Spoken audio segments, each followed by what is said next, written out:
Welcome to my channel Shriram tutorial. आज आम परीक्षा रे वृत्त भितर जहाँ भी एमसीक्यू आसूची ताकू किभली भाव में सहजरे करिपरिबा ताहाकू नै मु 25 टी शॉर्ट नोट बनैछि।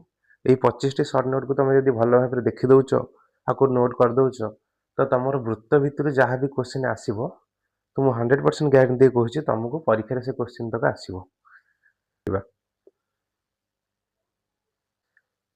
ये हूँ तुम 25 टी नोट मुझे बनई। 25 टी नोट को भल भाव में देखो और बुझब जोटा न बुझीपारे मत कमेंट सेक्शन में पचार। जदि यार पीडीएफ चाहूच तो मत मेसेज कले मुझे तुमको पीडीएफ तुमको दे पारि। तो यहाँ केमी कर देख जदि यही टाइप क्वेश्चन आसो आमको ये बीडी पचार बीडी के बाहर ना r square minus D square. ये आर हूँ कौन ना व्यासार्ध। ये आउ गोटे क्वेश्चन आसपे ये पॉइंट फास्ट नोट कर। ये बीडी डी पचार के बाहर कर R square minus D square. AD भी पचारे से आंसर हम कारण BD equal to AD equal कौन बीडी सहित सामान। ये भी पचार पारे डी को लेकिन ये गोटे पॉइंट करें डी रु पी भी पचार पारे डीपी। तो मन कहते डीपी जहाँ यदि पॉइंट ये गोटे वृत्त गोटे पॉइंट पी हुए तो डीपी यदि पचार तो मन रख आमर डीपीटा के बाहर डीपी बाहर करने तुम फास्ट तुम ए ओ जहाँ हम तुम ओपी से हम कम ए ओपी हूँ वृत्तर व्यासार्ध। तो व्यासार्ध तुम फास्ट ओडी बाहर कर डी बाहर करदेव तापर डीपीटा को फेरदेव व्यासार्ध फेरदेले तुम बाहर पड़ो। ओके ये तो 1 नंबर। 2 नंबर पॉइंट को जीवा। 2 नंबर पॉइंट 2 नंबर चित्र को लक्ष्य कर।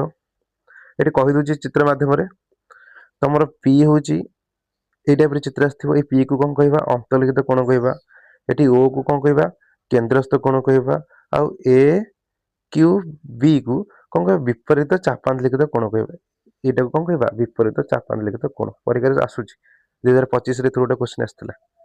जी नेक्स्ट को यहाँ मन रख गोटे वृत्तर चापर दैर्घ्य संपृक्त वृत्तर व्यासार्ध सह सामान हेले चापटीर केन्द्रस्थ कोण रेडियन परिमाण केते 1 रेडियन है 1 रेडियन 1 डिग्री 1 रेडियन अटे। तो एवं डिग्री परिमाप केते एटा होची रेडियन। रेडियन कहले 1 डिग्री 1 रेडियन और डिग्री कहले 180 by pi. Okay 180 by pi एटा मन रखियो 1 रेडियन इक्वल केते 180 बाई पाई एटा मन रखियो। जीवा 4 नंबर को। 4 नंबर देखो आमको जति पचारिबो ए आर बी कोण ए कोणटा ए आर बी कोण केंदी बाहर ना तुम यही कोण रो ए ओ बी रो अधा हो ए ओ बी कोण रो अधा हूँ किए ए आर बी कोण। आ भी मन रख ए आर बी कोण केंदी बाहर ना half of B Y A Y B चापर अधा।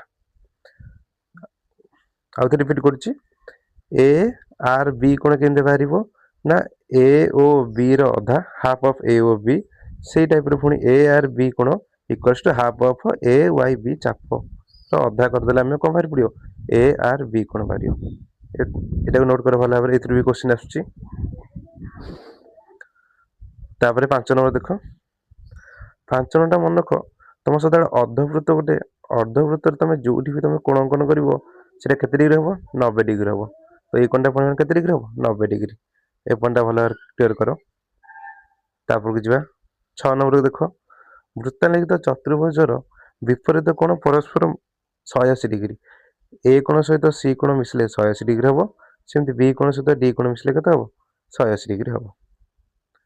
7 नंबर वृत्तांत लिखित सामुद्रिक चित्र एक आयत चित्र एटा नोट कर। वृत्तांत लिखित सामुद्रिक चित्र एक आयत चित्र से टाइप रो वृत्तांत लिखित रंभस एक कौन वर्ग चित्र। ओके 8 नंबर को जीवा। 8 नंबर पॉइंट नोट करिबा हमें ये जो डी कोणटा हमर कहा सहित समान हम ना सी बी जेड सहित बहिस्थ कोण गोटे वृत्तांत लिखित चतुर्भुजर बहिस्थ कोण सह समान किए आमर ये डी कोणटा एटा मन रखियो। डी कोण हमर सी बी जेड एक्स कोण सहित समान सी बी एक्स कोण सहित समान किए डी कोणटा मन रखियो। तापर को जीवा 9 नंबर देखो कौन दीजिए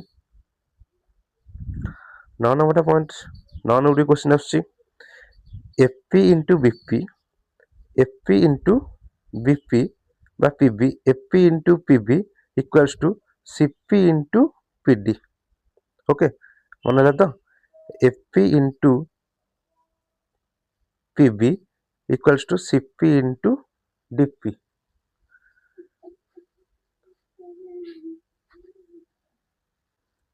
ଯିବା ତାପରେ 10 ନମ୍ବର ଦେଖ। 10 ନମ୍ବର ତମକୁ ଦେଇଛି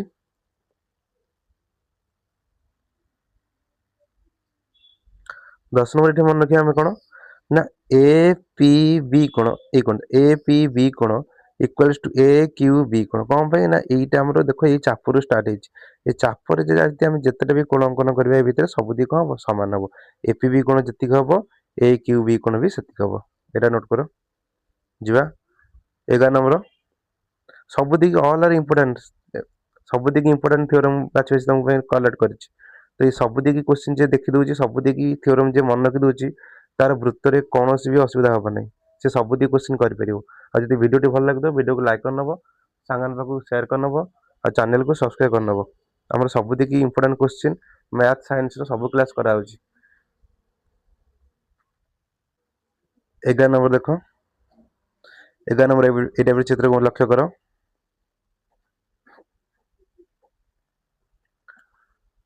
କ'ଣ ଆସିବ ନା PA into PB equals to PC into PD। Okay, ସୂତ୍ରଟା ମନେ ହେଲା। କୋଶ୍ଚିନ୍ ଆସୁଛି ଏଇ ଟାଇପ୍ରୁ ମନେ ରଖିବ। ଦେନ୍ ତାପରେ ଏଇଥିରୁ ଆଉ ଗୋଟେ କୋଶ୍ଚିନ୍ ଆସୁଛି, ଲକ୍ଷ୍ୟ ଏ ପି ସି କୋଣ, ଏଇ କୋଣଟା ପଚାରୁଛି। ଏ ପି ସି କୋଣ equals two half of B Y D ଚାପ ମାଇନସ୍ ଏ ଏକ୍ସ ସି ଚାପ। ଓକେ, ପି ଏ ସି କୋଣଟା ଏଇ କୋଣଟା ଆମର ହାଫ୍ ଅଫ୍ ଏ ଚାପରୁ ଏ ଚାପକୁ ଫେରିଦେବ, ତମର ପି କୋଣ ବାହାରି ପଡ଼ିବ। ଯିବା 12 ନମ୍ବରକୁ। 12 ନମ୍ବରରେ ମନେ ରଖ ତମର ଏ ଓ ବି କୋଣ ଯେତିକି ହବ ତାର ଅଧା ହେଇଯିବ ଆମର ଏ ସି ବି କୋଣ। ଚିତ୍ରଟା ଲକ୍ଷ୍ୟ କରା ଆଉଥରେ କରୁଛି। ଏଇ ଟାଇପ୍ର ଯଦି ଚିତ୍ର ରହିବ ଆମର ଯଦି ଏ ବି ହୁଏ, ଯଦି କେନ୍ଦ୍ରରେ ଯେତିକି କୋଣ ସୃଷ୍ଟି କରିବ ତାର ଆମର ଏଇ ବୃତ୍ତ ଉପରେ ତାର ଅଧା ହେଇଯିବ। ଏଇଟା ଯେତିକି ହବ ଏଇଟା ତାର କ'ଣ ହେଇଯିବ ଅଧା ହେଇଯିବ। ଭଲ ଭାବରେ ଏଇଟା ନୋଟ୍ କର 12 ନମ୍ବରଟାକୁ। 13 ନମ୍ବର ଦେଖ। 13 ନମ୍ବରରେ କୋଶ୍ଚିନ୍ ଆସୁଛି, ଏଇ ଟାଇପ୍ର ଚିତ୍ର ଆସିଥିବ। ଏଇ କୋଣଟା ଯେତିକି ଥିବ ଏକ୍ସ ଡିଗ୍ରୀ ଯଦି ମନେକର ଏ କୋଣ ହୁଏ, ଆମର ଏ ଯେଉଁ ବିପରୀତ ଚାପାନ୍ତ ଲିଖିତ କୋଣଟା ତାର କେତେ ହେଇଯିବ ଡବଲ ହେଇଯିବ, 2x ହେଇଯିବ। ତମର ଏଇ ଚାପଟା ଯଦି ଏ କୋଣଟା ଯଦି x, ଏ ଚାପଟା ହେଇଛି 2x। ବୁଝିହେଉଛି। ଆଉ ଗୋଟେ ମନେ ରଖିବ, ଏଇ ଆମର କେନ୍ଦ୍ରରେ ସଦାବେଳେ କେତେ ଡିଗ୍ରୀ କୋଣ ସୃଷ୍ଟି କରିବ, କେନ୍ଦ୍ରରେ ସଦାବେଳେ କେତେ ଡିଗ୍ରୀ କୋଣ ସୃଷ୍ଟି କରିବ 360 ଡିଗ୍ରୀ କୋଣ ସୃଷ୍ଟି କରିବ। ଓକେ, ଯିବା ନେକ୍ସଟକୁ। ନେକ୍ସଟ ଏଇ ଟାଇପ୍ର ଚିତ୍ର ଆସିଥିବ।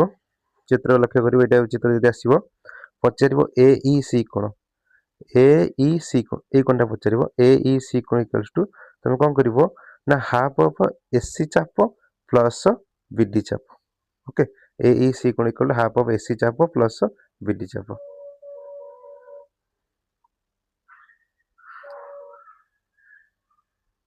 ଯିବା 15 ନମ୍ବରକୁ।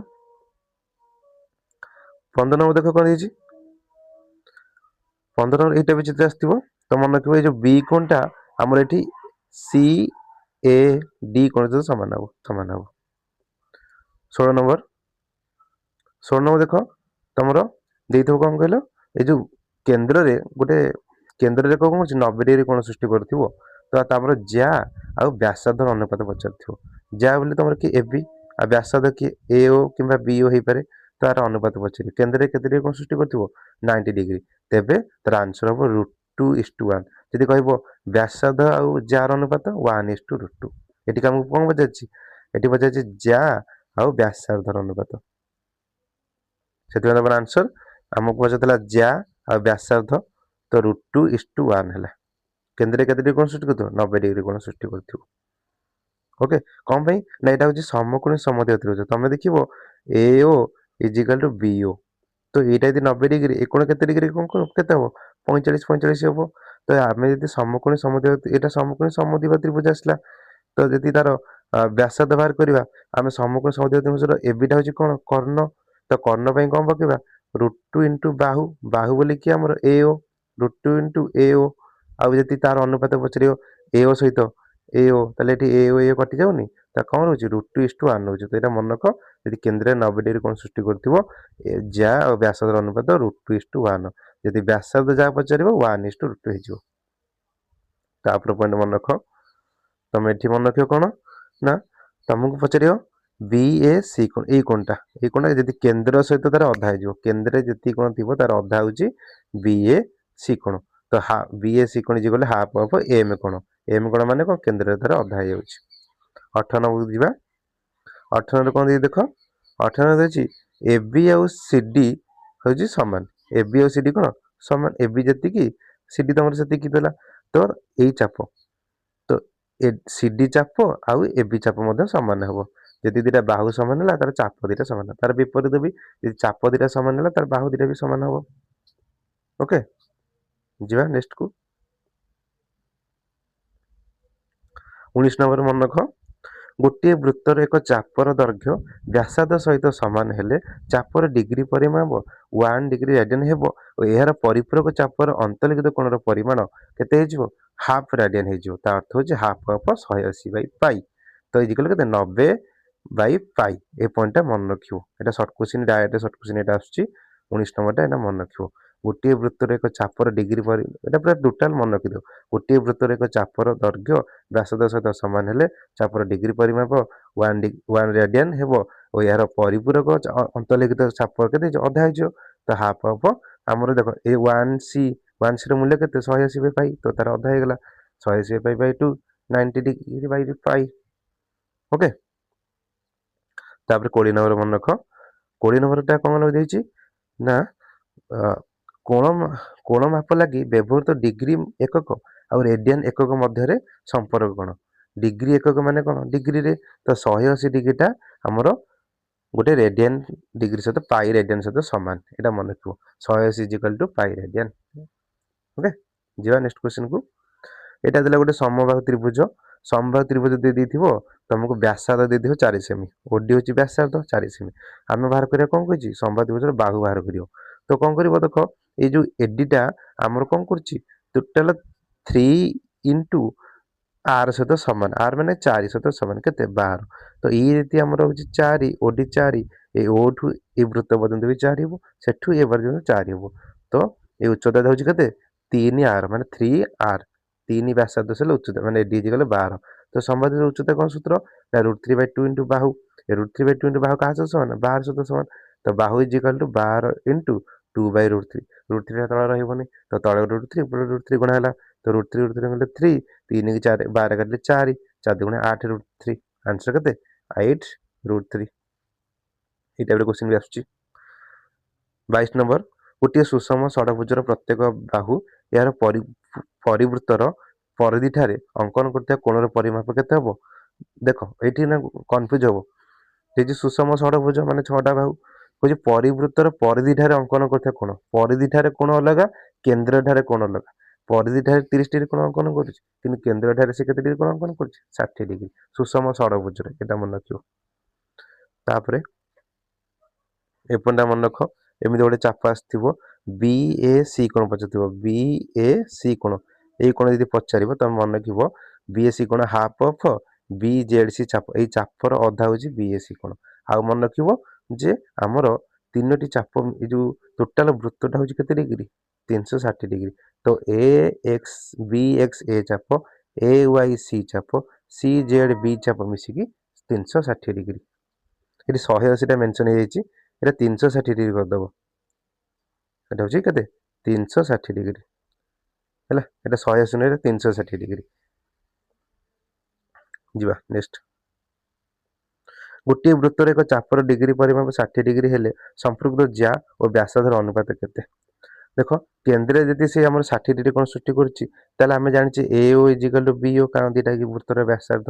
ତ ତାହେଲେ ବାହୁ ଦୁଇଟା ସମାନ, ଯଦି କୋଣ ଦୁଇଟା ମଧ୍ୟ ସମାନ ହେବ, ତାହେଲେ ଇଏ ମଧ୍ୟ 60-60, ତାହେଲେ ଏଇଟା କୋଉ ତ୍ରିଭୁଜ ହେଇଗଲା, ସମବାହୁ ତ୍ରିଭୁଜ ହେଇଗଲା। ତ ସମବାହୁ ତ୍ରିଭୁଜର ଯାହା ବ୍ୟାସାର୍ଧ ସେଇଆ, ତ 1:1 ତାକୁ କହିବା କେତେ, 1:1 କହିବା।